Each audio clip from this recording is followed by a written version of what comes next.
storms pound the coast, it creates the perfect conditions for them to grow. They'll be swept far and wide by the currents. And soon, the growing kelplets will settle on the seabed. But how long it will take for the sea forests to re-establish, nobody knows. Our Sea Forest.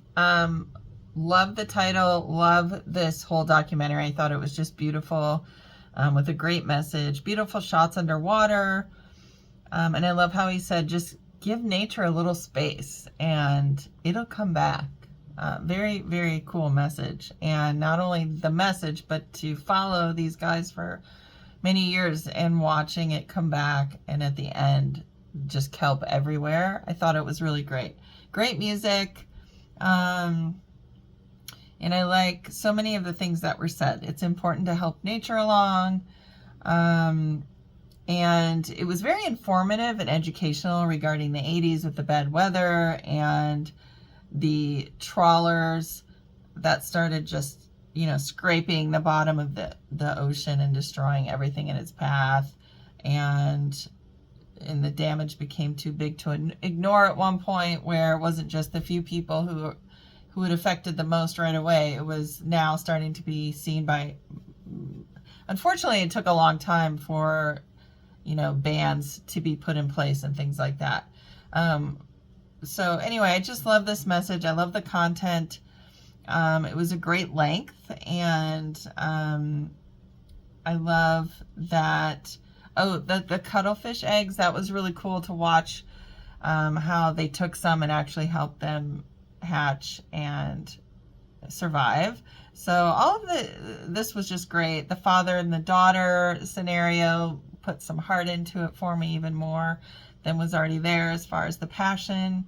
It was great, and a great message, and I hope it gets seen by a lot of people. So great work. I love that this wasn't just a conservation film, but it was also a film about a father and daughter. It made it so much better because it made it feel personal, that they were trying to understand each other, or specifically Dad, since she was afraid of the water to even dive.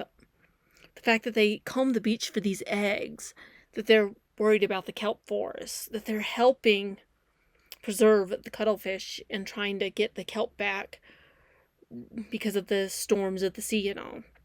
I love this film. I always love the cinematography of the ocean. It always looks so flawless and beautiful under the sea. But all of it worked really well as not only a conservation film, but the fact that it made it more personal by following a father and daughter and this family and what they do for preservation efforts and conservation.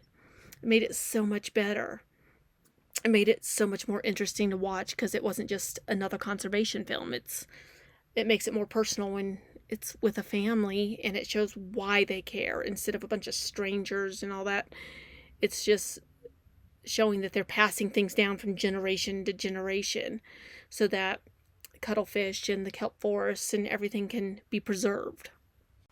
In this documentary short, you bear witness to a sea forest and the destruction of it and the efforts and what it takes to help have these restorative efforts in order to keep the sustainable climate of what's living underneath the water alive.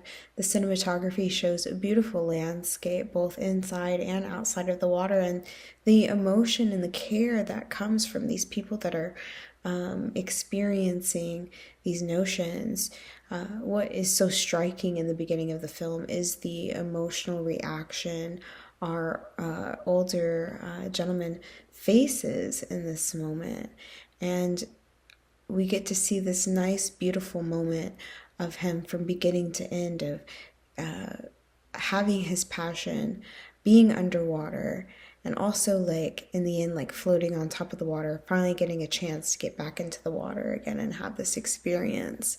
And so that in itself is quite beautiful. We get to see cuttlefish and all these different types of creatures that live in the seawater, And we get to see these bits and moments that are quite educational.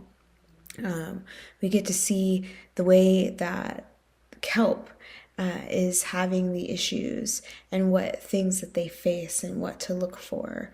We get to see cuttlefish and the eggs coming to the surface on the beaches, on the sand, and we get to see these group of individuals take them in, take the eggs, take care of them, wait until they hatch, and then bring them back into the ocean, sort of thing. So you really get to see this work form. You see the water flourish and grow as the time goes on. As May enters and spring blooms, we get to just have this just such beautiful scenery both above and under the water.